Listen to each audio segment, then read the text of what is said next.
Selamat pagi Bapak Ibu Saudara semua yang mendengarkan renungan pada pagi hari ini. Saya percaya Bapak Ibu diberkati oleh Tuhan dengan melimpah. Puji Tuhan, satu sukacita besar bagi orang tua jika anak-anaknya bertumbuh dan berkembang dengan baik. Benar ya Bapak Ibu Saudara? Dan saya percaya demikian juga dengan Yesus. Pasti Yesus berharap anak-anaknya bertumbuh dan berkembang dengan baik sebagai gerejanya. Untuk mengawali renungan pada pagi hari ini, saya akan sedikit bercerita tentang konsep pendidikan pada saat ini. Di dalam pendidikan dituntut adanya sinergi antara lembaga pendidikan dengan orang tua, sehingga di dalam proses pembelajaran diharapkan orang tua dapat terlibat secara langsung. Namun Bapak Ibu Saudara perlu tahu, saat ini juga timbul satu masalah karena konsep ini. Karena konsep sinergi antara sekolah dan orang tua.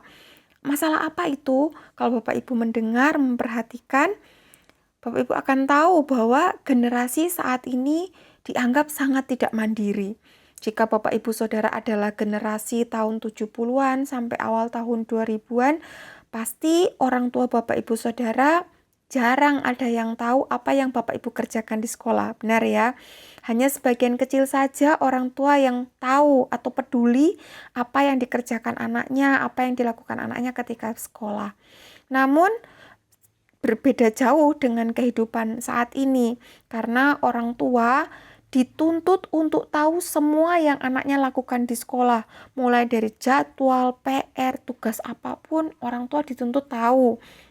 Dan saya rasa itu baik, tidak ada yang salah dengan hal itu asal dijalankan dengan tepat dan benar.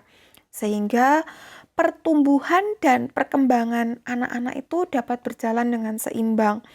Diharapkan semakin besar anak, maka ia akan semakin berdikari.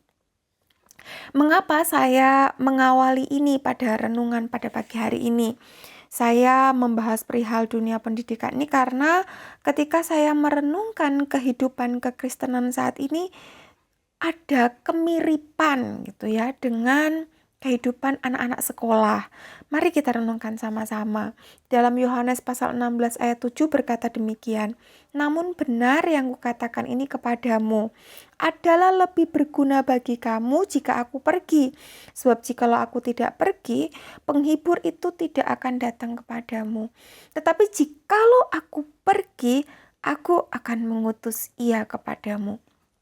Semasa hidup pelayanannya selama kurang lebih 3,5 tahun, Yesus sudah sangat banyak mengajar, mengingatkan, menasehati, memberi keteladanan kepada murid-muridnya khusus ataupun kepada orang banyak yang mengikutinya.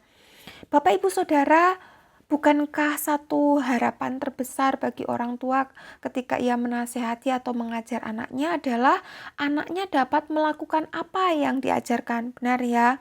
Satu kegagalan bagi orang tua jika anak yang diajar tidak dapat mempraktekannya. Saya mencoba merenungkan hal ini dan saya mengambil kesimpulan bahwa Yesus juga pasti berharap hal ini, di mana murid-muridnya melakukan apa yang Yesus sudah ajarkan, apa yang ia nasihatkan dan apa yang ia teladankan. Kita melihat ungkapan di dalam ayat yang kita baca adalah lebih berguna bagi kamu jika aku pergi.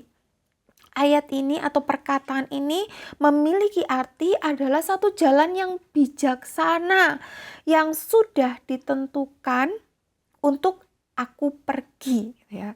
Jadi sesuatu yang sudah dirancangkan jauh-jauh hari sebelumnya bahwa Yesus ditentukan untuk pergi. Dari Yohanes 20 ayat 21 kita tahu bahwa kehadiran Yesus di dunia ini merupakan satu perutusan dari Bapa di sorga. Dan tujuan perutusan itu adalah untuk menyatakan kasih Allah dan kebenaran Allah, untuk menggenapi janji Allah sejak zaman Adam, untuk memberikan harapan kepada manusia akan kehidupan, untuk memberi keteladanan hidup sebagai manusia Allah, dan puncaknya adalah untuk mengalahkan dosa. Jika Yesus sudah melakukan semua ini, maka sudah sewajarnya Bapak Ibu Saudara jika Yesus meninggalkan murid-muridnya dan kembali kepada Bapa yang mengutusnya.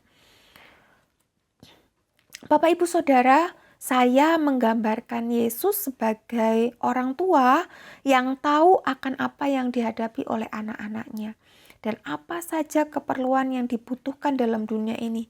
Sehingga sebelum tugas perutusannya ini selesai, Yesus mempersiapkan segala sesuatunya, karena ketika Yesus menyampaikan pesan ini, ada satu karya, ada satu tugas yang belum selesai, yaitu Yesus naik ke atas kayu salib. Selanjutnya, ungkapan jika aku tidak pergi, penghibur itu tidak akan datang kepadamu. Ungkapan ini bukan untuk menunjukkan bahwa Roh Kudus belum ada pada saat itu, tetapi masih ada kuasa dosa yang menghalangi Roh Kudus untuk berkarya sesuai dengan tugasnya. Jika Yesus tidak pergi, artinya tugas Yesus belum terselesaikan dan Roh Kudus tidak dapat melaksanakan tugasnya. Murid-murid Yesus menangkap pesan ini. Sehingga setelah Yesus kembali ke sorga, mereka menjadi pribadi yang mandiri. Namun kehidupan pada masa itu kita tahu masih sangat sukar. Murid-murid hidup dalam aniaya karena iman. Dan dalam sejarah mencatat kekristenan itu mengalami kemerosotan untuk selanjutnya. Kekristenan mengalami kemerosotan hingga hari-hari ini saya memperhatikan kekristenan ini sedang tercampur dengan tradisi. Kekristenan tercampur dengan konsep-konsep berpikir agama lain. Sehingga kekristenan tidak lagi menjadi seperti apa yang seharusnya. Saya memperhatikan orang Kristen saat ini seperti anak-anak sekolah yang segala sesuatunya harus dipenuhi orang tuanya. Ketika tidak kerjakan PR, tidak bawa buku sesuai jadwal, yang disalahkan adalah orang tuanya. Orang tua dianggap tidak peduli, tidak perhatian, tidak memperhatikan apa yang diperlukan oleh anaknya. Sadarkah kita bahwa saat ini kita sering melakukan hal tersebut? Sering kita menyalahkan Tuhan atas apa yang terjadi atas hidup kita. Kita merasa bahwa semua hal buruk yang terjadi dalam hidup kita karena Tuhan. Padahal sudah seharusnya kita sebagai anak Tuhan bertanggung jawab penuh atas apa yang terjadi dalam hidup kita. Karena kitalah yang memilih, kitalah yang menentukan sendiri bagaimana kita menjalani hidup kita saat ini. Oleh sebab itu, Bapak Ibu Saudara, mari relakan hati kita, buka hati kita untuk diterangi oleh kebenaran firman Allah, dan biarkan Roh Kudus menyingkapkan segala sesuatunya, menuntun setiap pilihan dan keputusan hidup yang kita ambil. Tuhan tahu, Tuhan peduli, Tuhan mengerti jauh melebihi apa yang kita ketahui, apa yang kita pikirkan, dan apa yang kita butuhkan. Dia Allah Immanuel. Dia menyertai kita sampai akhir zaman, sebagaimana janjinya dalam Matius 28 ayat 20. Oleh karena itu, mari berjaga-jagalah, berdirilah dengan teguh dalam iman, bersikaplah sebagai laki-laki, dan tetap kuat. Puji Tuhan Bapak Ibu Saudara, saya percaya firman Tuhan pada hari ini membawa kita menjadi gereja-gereja Tuhan yang militan, gereja-gereja Tuhan yang kuat dan mandiri. Kita berdoa. Bapa di sorga, kami mengucap syukur untuk kebenaran firman pada pagi hari ini. Kami percaya Roh Kudus menuntun, membela, memelihara kami, memperhatikan apa yang menjadi kebutuhan dan keperluan kami, dan kami menjadi anak-anak Tuhan yang dewasa. Terima kasih Bapa, kami mengucap syukur di dalam nama Tuhan Yesus Kristus. Haleluya. Amin.